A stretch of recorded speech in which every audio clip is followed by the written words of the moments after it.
what the f.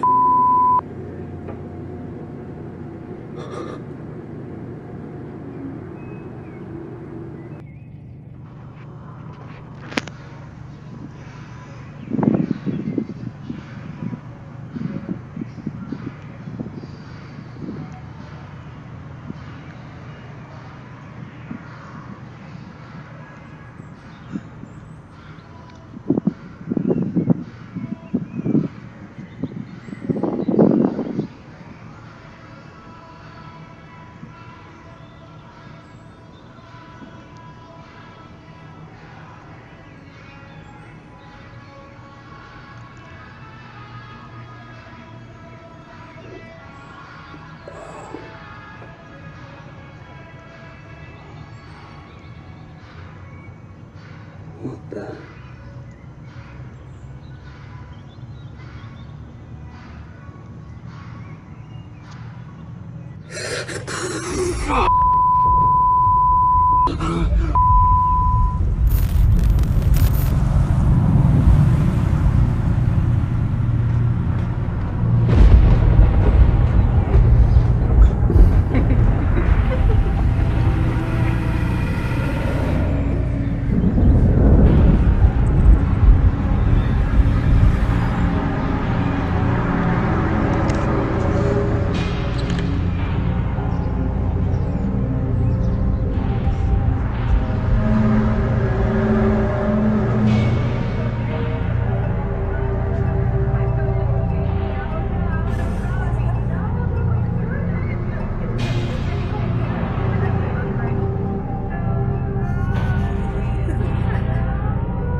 Some of you may know him as Eminem, but he's going to join the Saturday night crew with our music intro starting next Saturday night. But folks, I want to take you to the world premiere of one of his new videos called Berserk. Take a listen.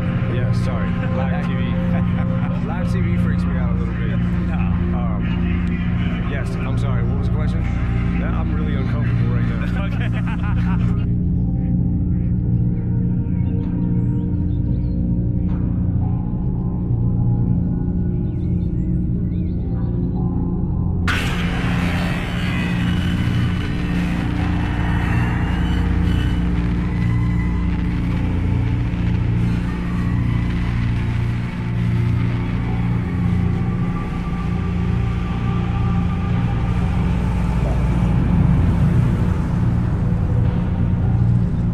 The very word secrecy is repugnant in a free and open society. And we are, as a people, inherently and historically opposed to secret societies, to secret oaths, and to secret proceedings. And there is very grave danger. Its preparations are concealed, not published. Its dissenters are silenced, not praised. That I do not intend to permit to the extent that it's in my control. But I am asking your help of informing and alerting the American people.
Was too peaceful. I need to be disrupted and aggravated. And I realized, like, we actually have to cultivate a taste for peace. We're actually addicted to things that agitate and aggravate us. You know, you're like, damn, every time I see this person, we argue. I don't want to argue with this fool. Well, stop. What happens is we actually get addicted to the argument. We're addicted to the aggravation, addicted to the agitation. I just really made a decision to myself today, just sitting here in the Cayman Islands, that I'm going to be quiet, I'm going to be still, and I'm going to be alone. So just for the day, let's be quiet, let's be still, be alone. Right after you listen to my IG story and right after you follow me, then put it down.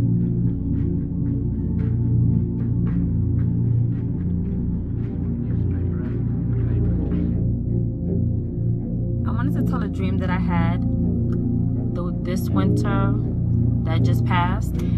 I wish I was starting to record my videos before, because I was always told when you have a powerful dream or a vision, it's good to write it down just in case they come to pass, which since I was a young girl, a lot of dreams, or I had visions and they came to pass, and I wish I had the dates and date and timed it so I can know that, okay, this is a warning from God.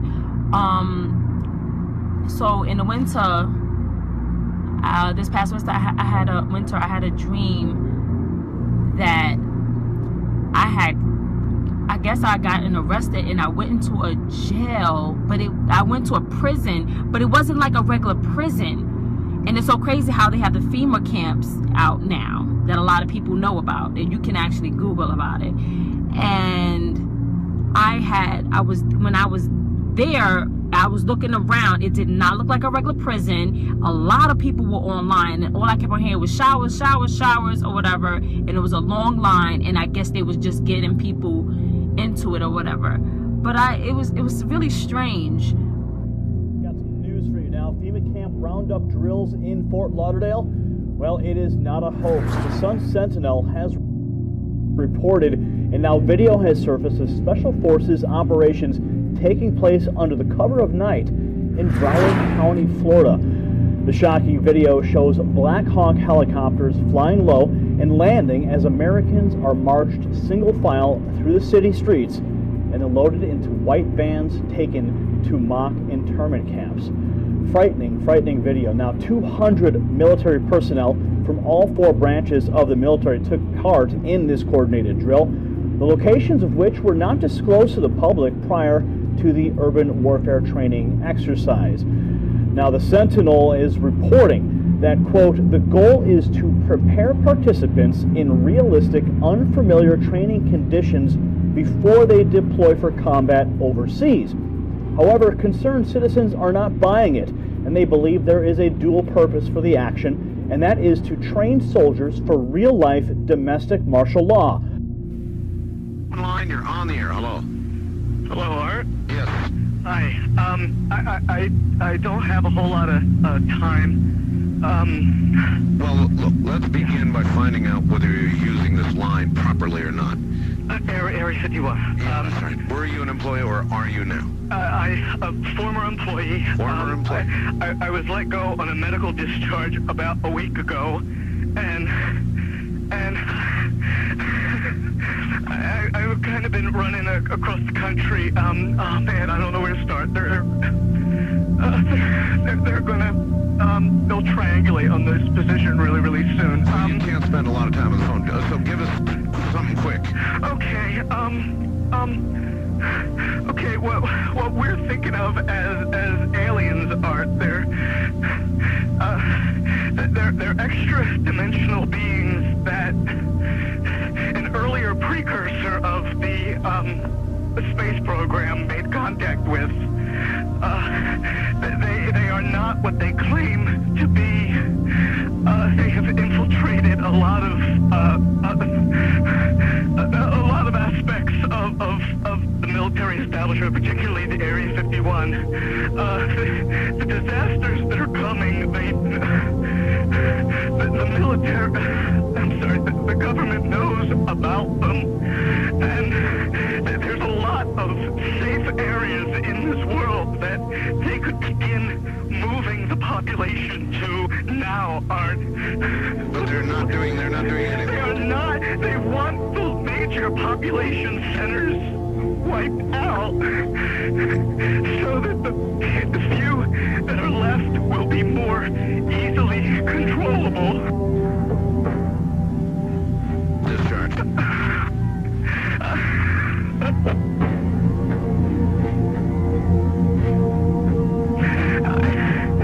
I started getting...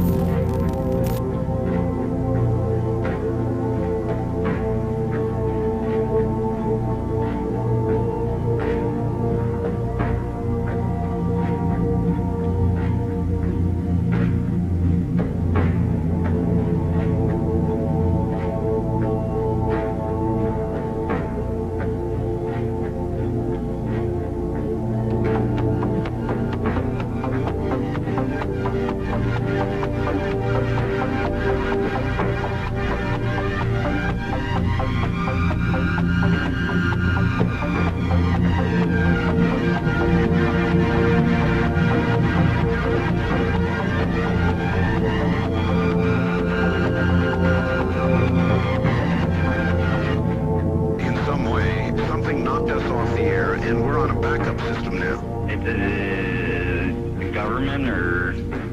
I don't know.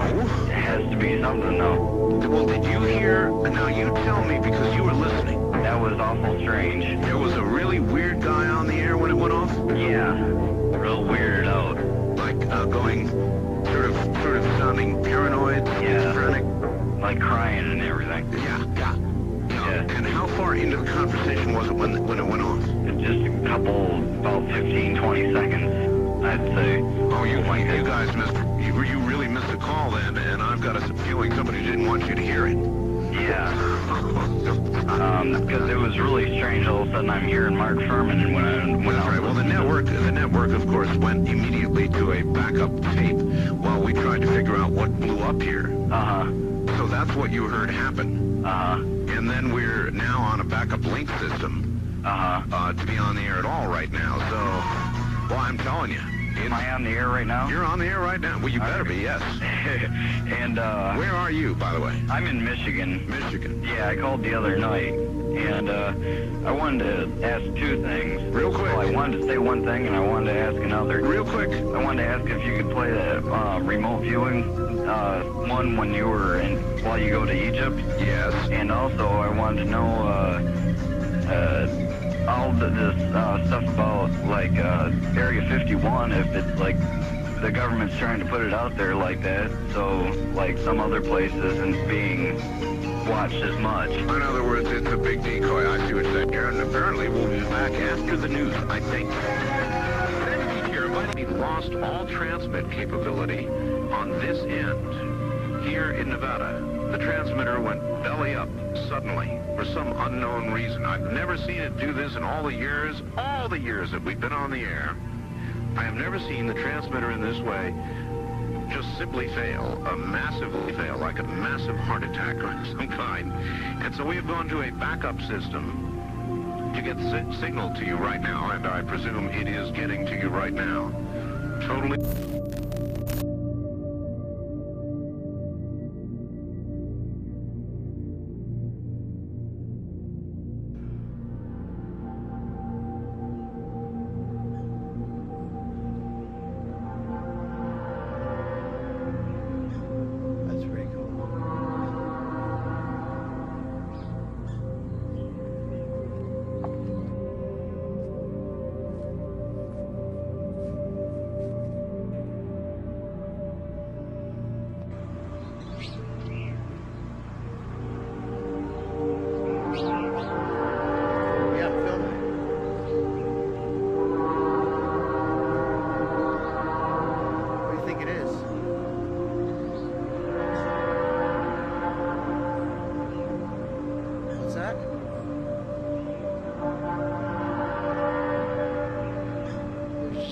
expanse of the sky.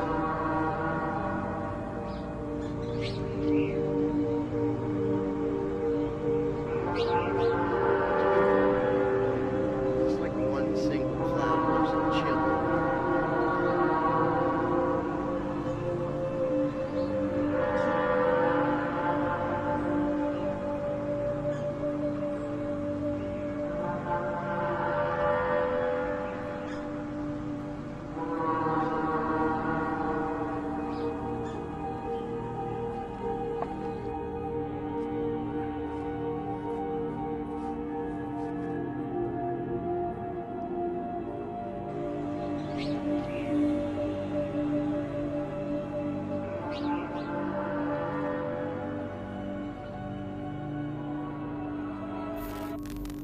Hear incredible roar of the fire.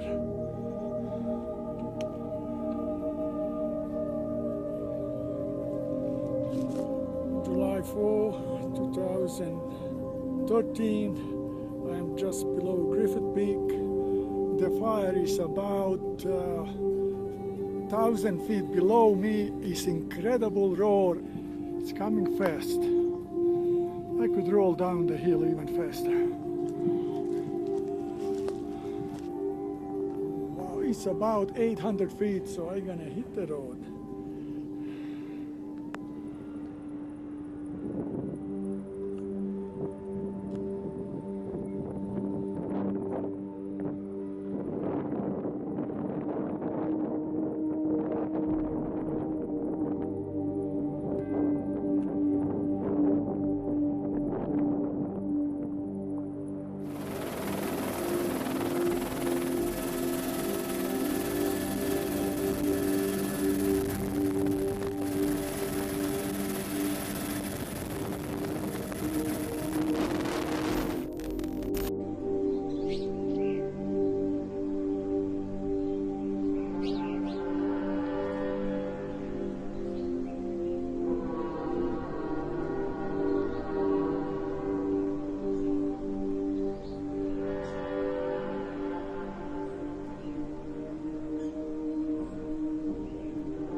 I think it's a Dostoevsky quote who said, "Perhaps it's beauty that will save the earth."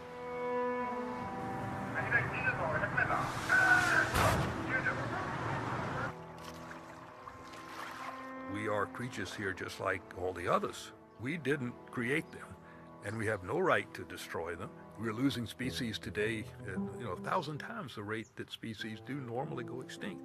We are killing off the rest of the creation.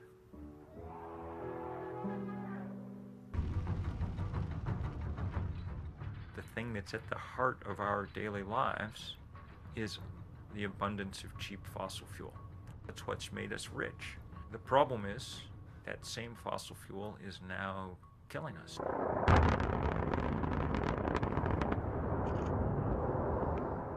climate change is no longer just a consequence of the Industrial Revolution.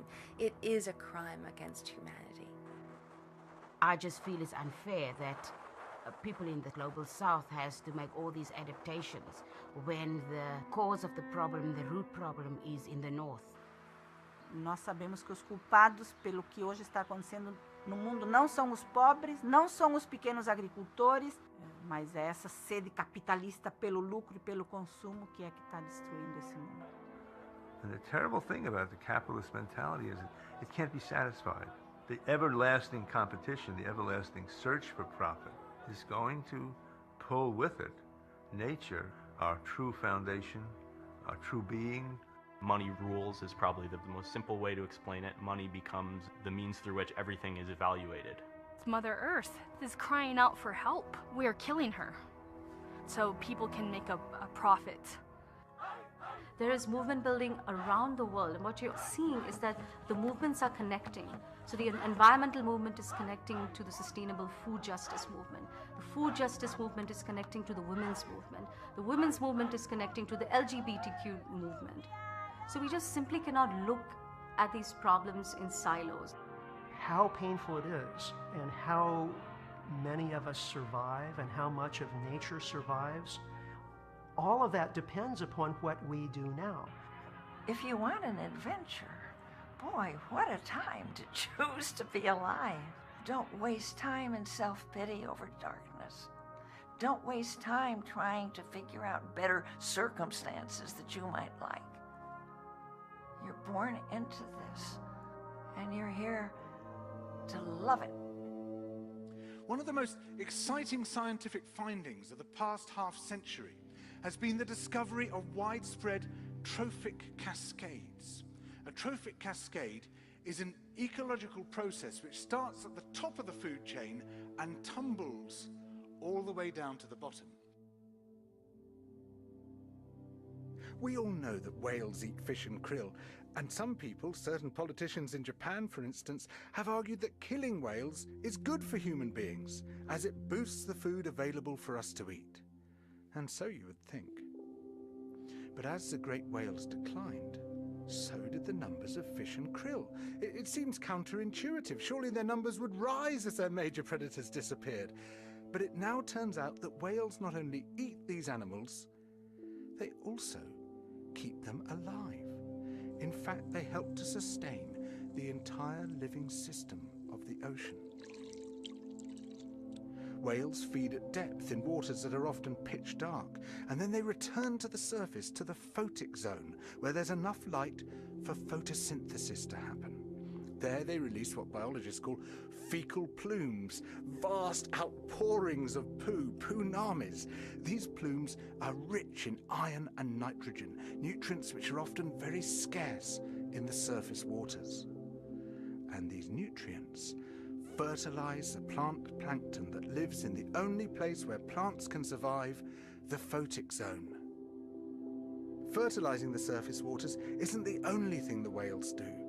By plunging up and down through the water column, they also keep kicking the plankton back up into the photic zone, giving it more time to reproduce before it sinks into the abyss.